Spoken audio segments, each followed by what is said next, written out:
د اسلامی کال لومبنه میاشت شروع ده چې هغه ته د محرم میاشت وایي او زمون پښتانه ورته د حسن حسین میاشت دا وایي. الله تبارک وتعالی قرآن مجید کے ارشاد فرمائی ان عدت الشہور عند اللہ 12 شہرا فی کتاب اللہ. اللہ تبارک و تعالی 12 میاشتې دا پکال کې ګرځولې دي چې د کلینا الله زمکا اسمانونه پیدا کړی دي. منها 4 حرم پاغي کې سلور میاشتو له الله ډېر لوی عزت ډېر لوی احترام دا ورکړی دی. نو یو خبره بدا ذهن کې کیدو چې د میاشتو ته چې دا کم عزت او کم مقام او کم مرتبه حاصله ده نو دا ورته د چا د ودې نه ده حاصله شوي بلکې چې د کلینه الله د ځمکه اسمانونه پیدا کړي دي د حق ورځې نه الله دغې میاشتو له عزت او احترام ورکړی دی. هغه څلور میاشتې درې پرلپسې دي لکه چې تېرې شوې ذیقعده ذوالحجه او دا کومه چې اوس موجوده ده محرم او یو بله میاشته چې هغې ته رجب ویلی کېږي. دا څلور میاشتې دا الله عزتمند پیدا کړي دي. د دې میاشتو به کافرانو او غیر مذهبه خلقو دومره خیال ساتو د دې قدر احترام وکاو چې هغې به د یو بل سره ډېرې سختې دشمنۍ وي ډېر سخت جنګ جګړې به وي خو چې کله به دا میاشتې رالې نو هغې به خپلې تورې په تیکو کې وردن نه کړي هغې به د خپلو غشو نه وسپنې لرې کړي هغې به د خپلو نیزو لرګي د هغې وسپنې به یې لرې کړی لرګي به یې ډډې ته کېښودو که په لاره به وله د خپل پلار د خپل ورور د خپل رشته دار هغه قاتل هغه دشمن مخې له ورغی نو دې میاشتو کې به هغې یو بل ته غوږ نه کو په یو بل باندې به نه به لسېدل او د یو بل هغه دشمني به یې ډډې ته چې دی هغه یې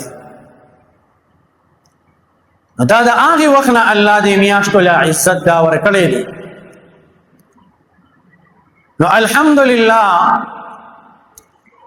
دا د اسلامی کال هغه لومبنۍ میاشت ته چې کومې ته محرم دا ویلې کېږي. نبی کریم صلی الله علیه وسلم چې کله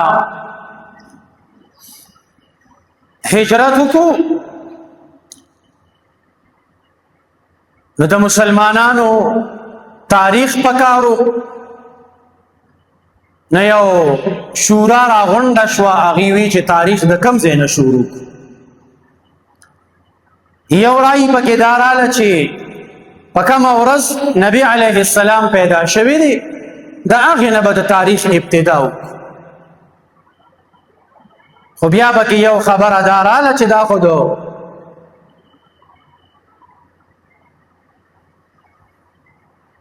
هغې خلقو عیسایانو سره یو قسم مشابهت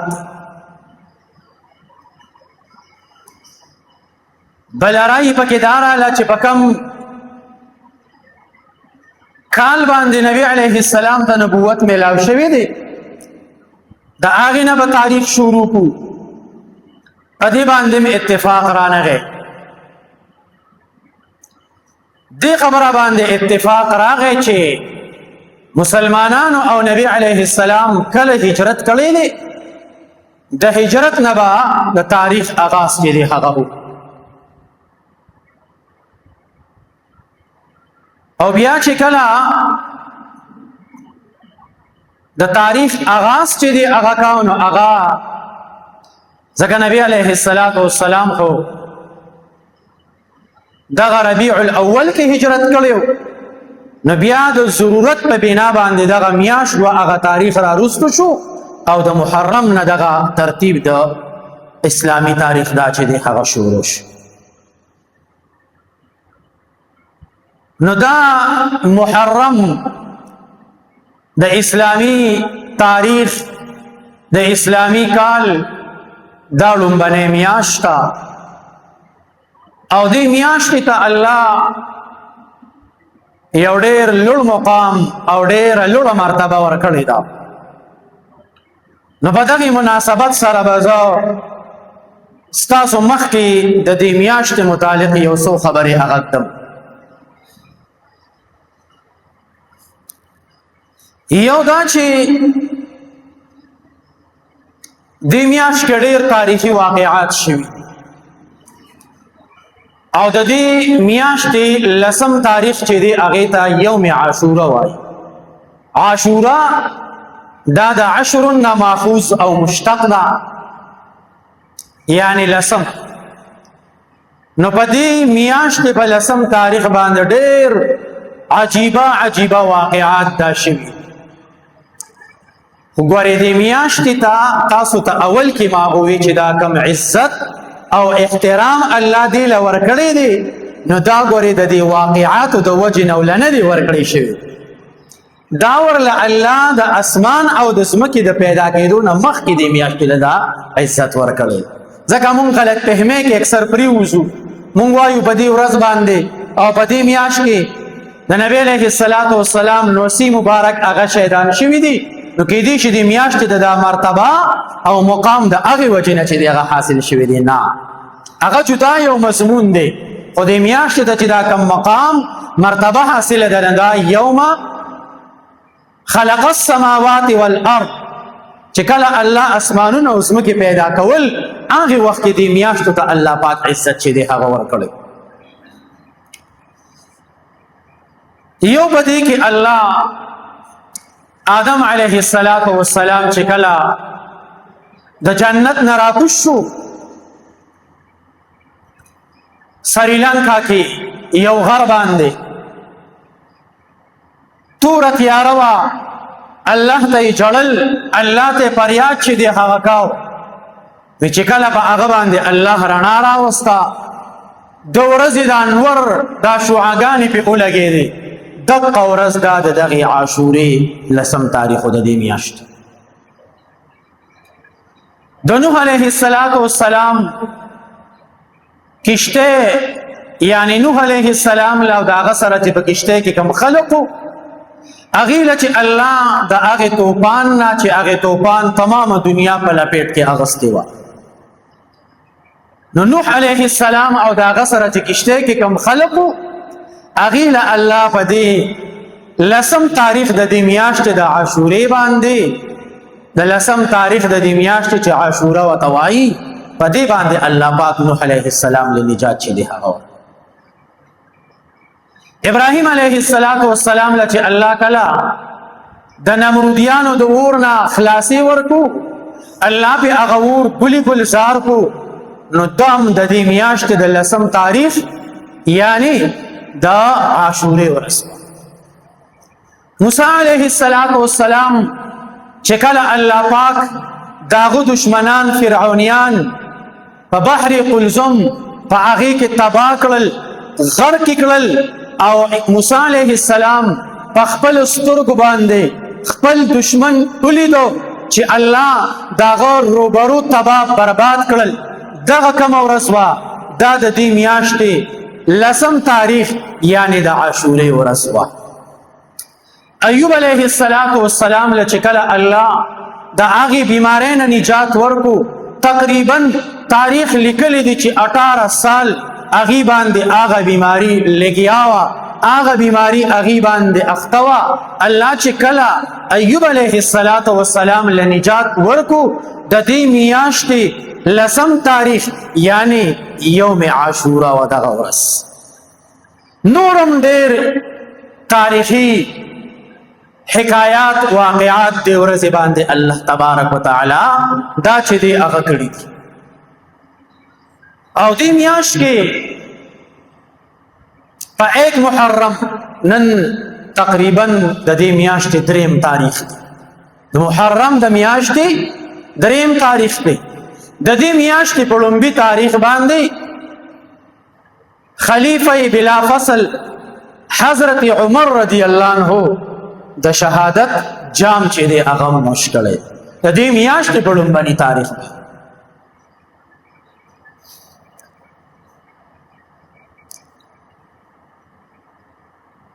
اوویشتم تاریخ د ذوالحجې دی. د سحر مانځله چې دی را روان دی تیاره وه، هغې وخت کې خو رڼاګانې نه وي، او یو مجوسي ابو لؤلؤ دا یو غلام و د چا پیسې یې اغوستې وي د ایران نه راغلې، خنجر یې د زخرو په اوبو کې ډوب کړی و، په هغې کې خوش کړی و، د هغې اوبې وله ورکړې وې، او د جومات په ګوټ کې چې دی هغه ناست. چې کله عمر رضی الله عنه مسئلې ته رامخکې شو او هغې ابو لؤلؤ ته پته ولګېده چې دی په خپل ځای ودرېد، د مانځه نیت یې وتاړه، هغه ابو لؤلؤ رامخې ته شو او حضرت عمر رضی الله عنه هغه یې 3 ګوزاره په هغې خنجر باندې چې دی هغه وواهه. صحابه کرام داسې صحابه وو چې صحابه کرامو مونځ نه دی پرېښی. حضرت صهیب رضی الله عنه رامخکې شو او هغه بقایا مونځ چې دی مختصر و. لس صحابه کرام هغې رامنډې کړې او هغه ابو لؤلؤ هغه مجوسي هغه غلام یې راونیو. هغې دوران کې 10 صحابه کرام چې دی هغې هم زخمیان شو. په هغې 10 کسانو کې 7 صحابه کرامو د هغې خنجر د لاسه د شهادت جام چې دی هغه نوش کړو او هغې ابو لؤلؤ په هغې خنجر باندې ځان چې دی هغه ووهه، ځان یې په هغې ځای باندې مردار. بهرحال حضرت عمر رضی الله عنه چې کله خپل ځای ته وړلی شو، په اوښ کې راغی، تپوس یې وکړو چا وهلی ما؟ ملګري ورته عرض کړي چې ابو لؤلؤ غلام مجوسی. شکر یې وویسته چې الحمدلله د الله شکر دی چې زما وینه چته مسلمان دا نه ده توی کړی، زه د مسلمان د لاسه شکر دا دی چې نیمه زخمي شوي. تقریبا 3 ورځې دی په دغې حالات کې او د محرم په 1 تاریخ باندې چې دی بیا هغې د شهادت جام چې دی هغه نوش کړی. نو دا هغه میاشت ده چې د دې په اولني تاریخ باندې حضرت عمر رضی الله عنه دا شهادت جام دا څه کړی دی دا نوش کړی.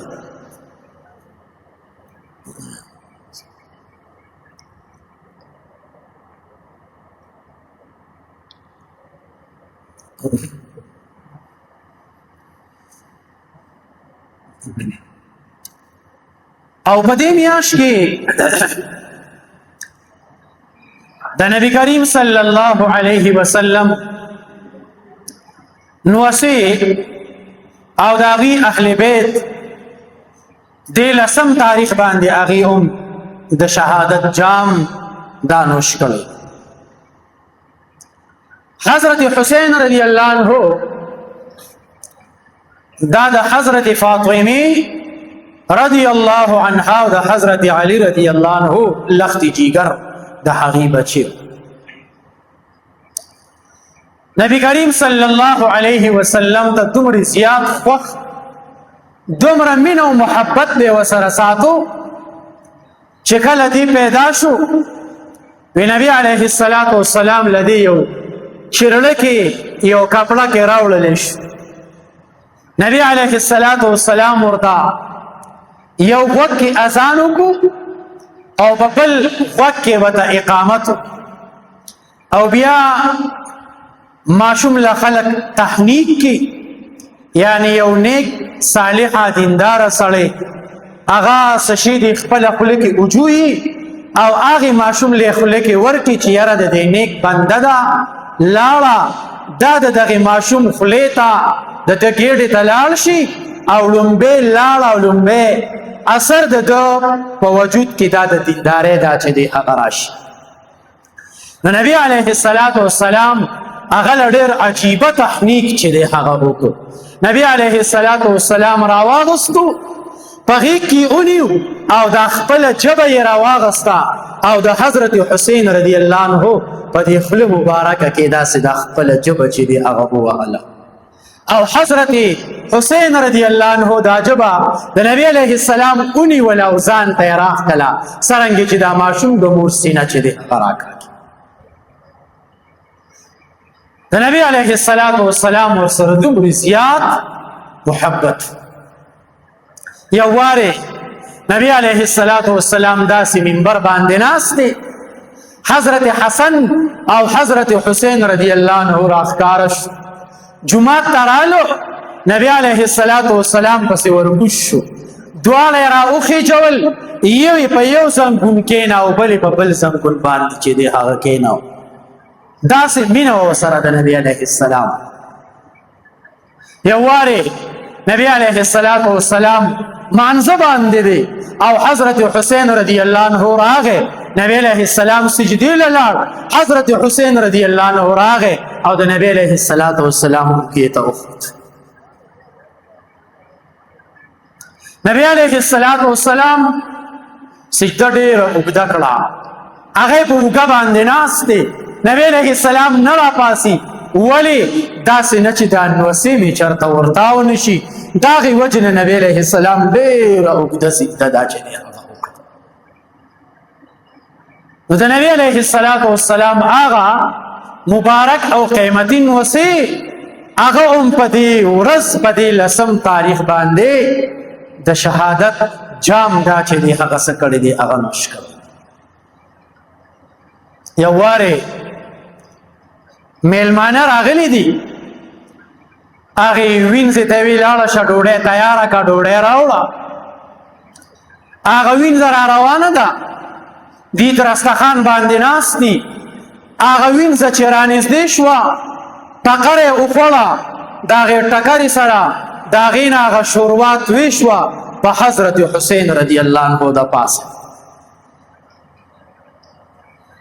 فطرتن خامخا سړی غوسه کېږي چې داسې کار وشي حضرت حسین رضی الله عنه څو نه وي په خوله خو هغې وینځې ته به یو داسې انداز وکاته یو قسم غوسه نو هغه وینځه هم د چا وینځه وه هغه هم یو قیمتي مجلس کې ماحول کې پاتې شوي وه د قرآن په ماحول کې پاتې شوي وه ډایرکټ د قرآن مجید آیات وي والکاظمین الغیظ. د مؤمن مسلمان شان دا دی چې دی به خپله غصه دا به دی سکي دی به خپله غصه کنټرول کي.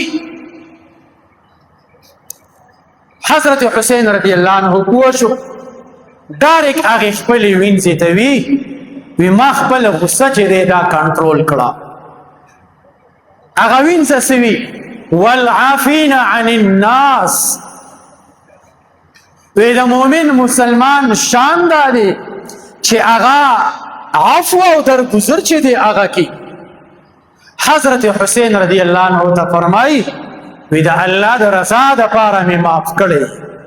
هغه وینځم ډېره عجیبه وه زه یې ومونده چې راشه حضرت حسین رضی الله عنه نام شوی دی وی والله يحب المحسنین وی الله د نیکانو خلقو سره ډېر محبت کی وی زه د الله د رضا دپاره مې څه کړی ازاده کړی په کومه مخه باندې چې زه ځه. دا هغه حضرت حسین رضی الله عنه دې ورځ باندې یعنی په 10 تاریخ د محرم باندې هغې جام د شهادت دا څه کړی دی دا نوش کړی. هغې د صبر نه کار اغستی دی، هغې د استقامت نه کار چې دی هغه اغستی دی، هغې د الله پاک په کړو باندې چې دی هغه څه کړی دی، هغه صبر کړی دی. هغې موږ له د صبر تعلیم، هغې موږ له د استقامت تعلیم، هغې موږ له یو روحاني تعلیم چې دی هغه راکړی دی چې که چېرې داسې حالات راشي، داسې قسمه هوا چې دی هغه راوالوځي، دغه ټیم کې به مؤمن مسلمان د صبر نه چې دی هغه څه کې هغه کار هغه اخلي. دې میاشت کې او دې 10 تاریخ باندې ډېر عجیبه ناشنا واقعات دا چې دی هغه شوي. ورونو اول کې تاسو ته ما یو خبره وکړه، یو آیات می تلاوت کو چې ان عدة الشهور عند الله 12 شهرا فی کتاب الله. الله 12 میاشتې پیدا کړي. یوم خلق السماوات والارض، کوم ورځ چې الله ځمکې اسمانونه پیدا کړي دي د هغې نه وروسته هغې پسې الله دا 12 میاشتې چې دی هغه ګرځولي.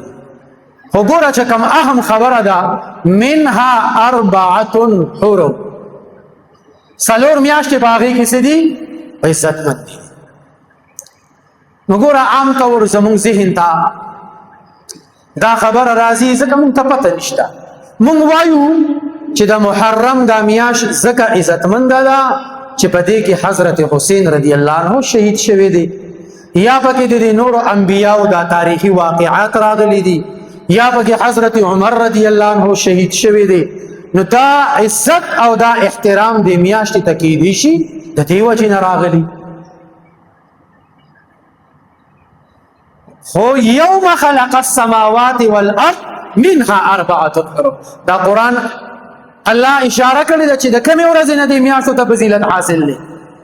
یوم خلق السماوات والارض، دا فضیلت ته د حضرت حسین رضی الله عنه د وجې نه دی، دا فضیلت ورته د نور انبیاو د تاریخ د وجې نه دی، دا فضیلت ورته د حضرت عمر رضی الله عنه د شهادت د وجې نه دی، بلکې دا الله د مخکې نه دې میاشتو ته فضیلت ورکړی دی.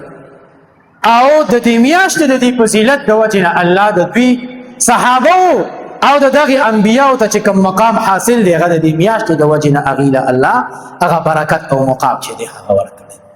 دا یو ډېره عزتمنده، یو ډېره قیمتي میاشت ده. دې کې دا 10 تاریخ چې کوم دی دا واقعات چې زه په دې باندې ډېر زیات ټیپ دي، لکه د حضرت عمر رضی الله عنه تاسو ته ما اجمالا وکړه، د حضرت حسین رضی الله عنه اجمالا یو څو حالات مې درته وویل. نن د دې میاشتې 3 تاریخ دی، نو تقریبا 9 ورځې پاتې دي 10 تاریخ دی. دا 10 تاریخ دیتا یوم عاشوره ویلې کېږي. نبی کریم صلی الله علیه وسلم چې کله د رمضان المبارک حکم نو نازل شوی، نبی علیه السلام با د 10 تاریخ دا روزه د عاشورې دا لازمي و دا به نیول. د دې سره ایام 20 د هرې میاشتې 13 14 15 تاریخ دا روزې به نبی علیه السلام لازمي وي دا به نیول. او چې کله نبی علیه السلام هجرت کو او د رمضان المبارک حکم راغی، دا حکم منسوخ شو. مدینه منوره کې به یهودو دا روزه نیوه د 10 تاریخ ده.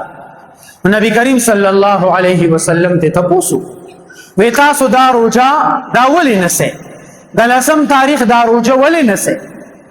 نو هغې یهودو ووی چې دا روزه مونږ ځکه نسو چې په دې ورځ باندې الله پاک موسی علیه السلام ته د فرعونیانو نه نجات او خلاصي چې دی هغه ورکړی دی، د هغې شکریا په بنیاد باندې موږ د دې 10 تاریخ دا روزه چې دی هغه نشو. نو نبی علیه السلام څه فرمایل؟ وی موږ خو ستاسو نه زیات حقدار یو چې موږ د موسی علیه السلام تابعداري چې دی هغه. نو نبی علیه السلام به دا روزه نیوله. صحابه کرام عرض کړي د الله رسوله دا خو د یهودو سره مشابهت نه راځي. نو نبی علیه السلام فرمایل وی آینده کال که زه ژوندي ومه نو د دې لسمې سره به زه د نخم تاریخ روژه چې دی دا د لسمې سره به د نخم تاریخ روژه هم نسم دپاره د دې چې د یهودو سره مشابهت را نشي هغې یوه روژه نسي مونږ به دوه روژې نسو یو د نخم تاریخ یو د لسم تاریخ روژه دا به نسي. او نبی علیه السلام فرمایل چې زما د الله نه دا امید دی چې کم سړی دا روژه ونیسي الله پاک به د دوو کالو ګناهونه داسې کي دا معاف کړي. نورونو د زندګۍ هېڅ پته نه لګي دا وخت ډېر زیات قیمتي دی. د انسان د زندګۍ مثال تاسو د پته شته دا د ملغلرو د یو امیل دی. د ملغلرو دا امیل ته یو کس ته غاړې ته واچوه او هغه راولګېدو دا امیل یې راوشله او کندې ته یې ورته وکړو لاړ بس لاړ ختم شو.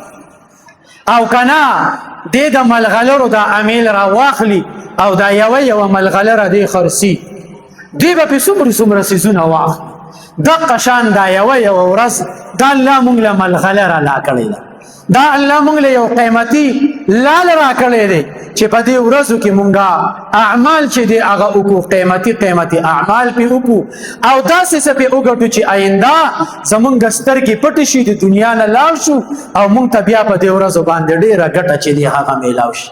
نن مونږ هغه قیمتي زندګي اوبو ته وغورځوله هغه زمونږ نه په نشو تماشو او په لوبو ټوکو کې په غلطو کارونو کې په غلطو افعالو کې د الله او د الله د رسول په نافرمانۍ کې دا چې دی هغه څه کېږي هغه تېرېږي. د هارون الرشید بادشاه دربار ته یو کس راغی پخوا به د بادشاه د محل ته دا کرتبونو والا راتلو خپل کرتب او هنر به ښودو او بیا بولا بادشاہ هم انعام ورکو خلقو بولا پیسې ورکړي. نن سبا د سکولونو کې اکثر دا مداریان راشي واړو ته راغونډ شي هغه خپل ټوټکې پیښې کي بیا ورته څوک 10 روپۍ څوک 20 داسې ورته ورتاوي کي. نو هغه چې د بادشاه دربار ته راغی اجازت یې وغوښتو چې زه یو کرتب بادشاه یې وکړه. وزیران ناست دي بادشاه په خپل شاهي تخت باندې چې دی هغه کېناسته عوام هم ناست دي.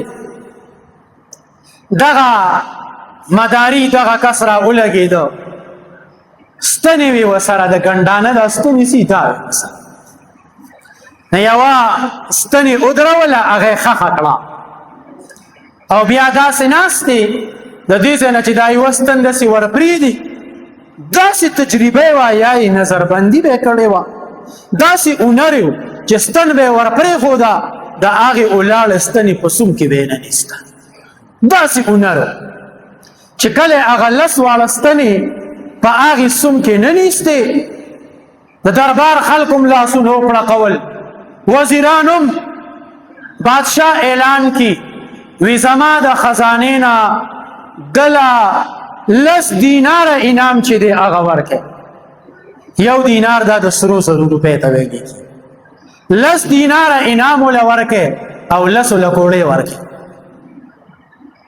وزیران حیران دي خلق حیران دي چې بادشاه دا څنګه اعلان وکړو چې 10 دراهم او 10 دینار او 10 کوړې په دې دینارو خو پوهېږي چې دا خو جو انعام دی چې دا کوړې وله ولې ورکړي. نو یو پکې راپاسې دوی بادشاه سلامت په دې دینار باندې خو پوه شو چې دا د دې سړي انعام دی خو دا 10 کوړې ولې ورکوئ تاسو.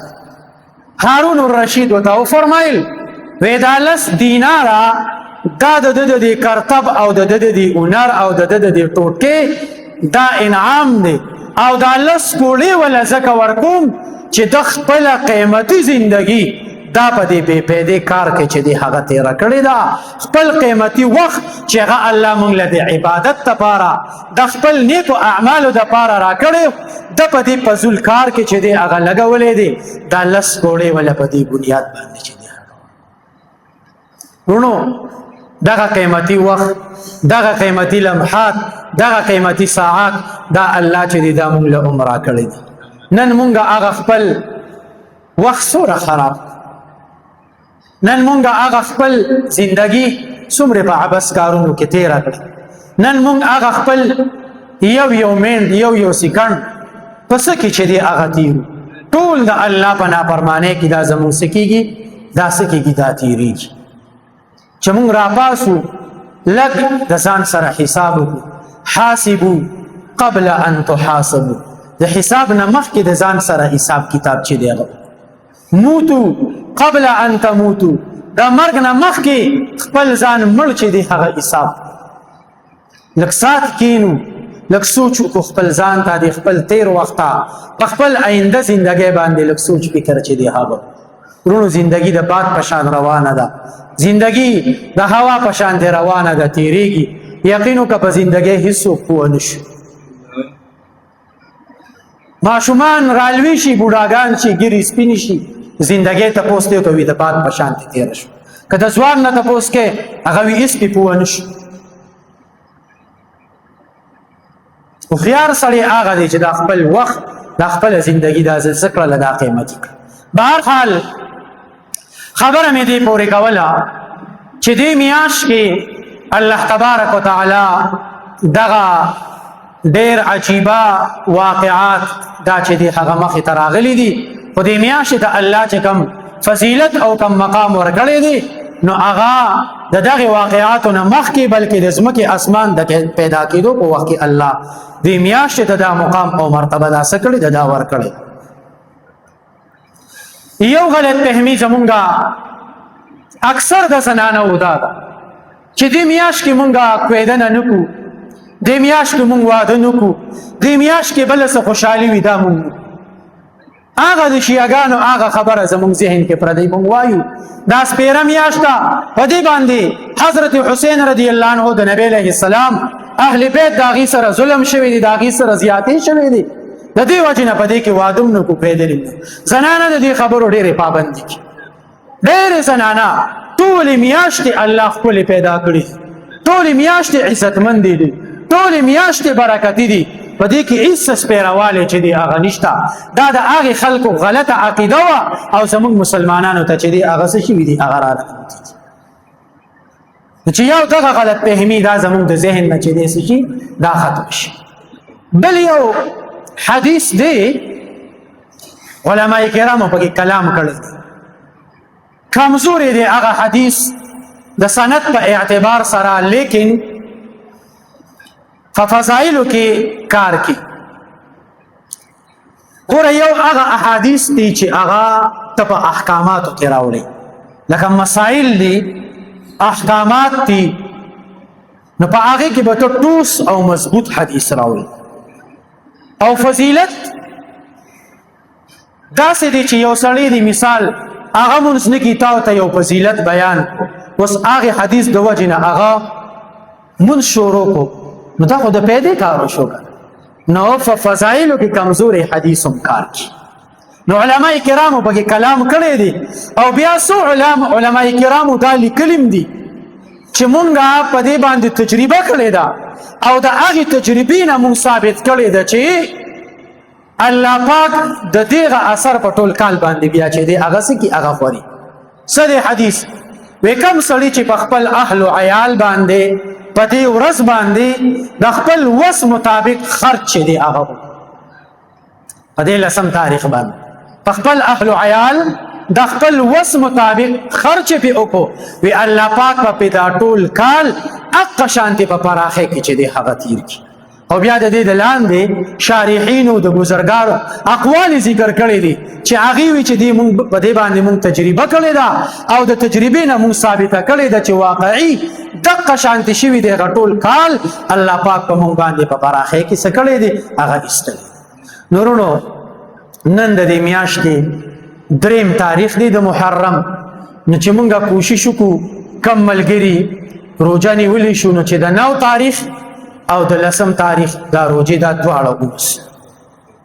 که یو سړی نشي نیوی، بیمار دی، یا کمزوري دی یا وتا مزدوري کی بار ګرمي دا سخته ده د ګناه خبره پکې نشته خو کوی نیوا ځکه زندګي ډیره بې وفا ده کله پته نه لګي چې ژوندي به یو کمړه به یو نو کوی نیوا نو ډیره بهتره خبره ده د نن نه ځان خپل حساب وکړې نن دریم تاریخ دی نو د 9 تاریخ او د 10 تاریخ دا روزې چې دی هغه جمعه او زیارت دا چې دی هغه راځي نو کوشش وکړئ چې په دې باندې سوکو روزه ونیسو دویم دا چې دا کال شروع شو چې څرنګه مونږ د دې انګریزي کال دا حساب کتاب چې دی هغه کو دغه شانتي چې مونږ خپل اسلامي تاریخ دا یادي اسلامي میاش دا راته یادي لکه نن لومبه میاشت د اسلامي کال او دریم تاریخ دی نو دا د اوس نه د ځان سره یاد ساتي یو سنت عملوم دی چې مونږ ته اسلامي تاریخ دا چې دی هغه یاد وي دا مختصر یو څو خبرې وي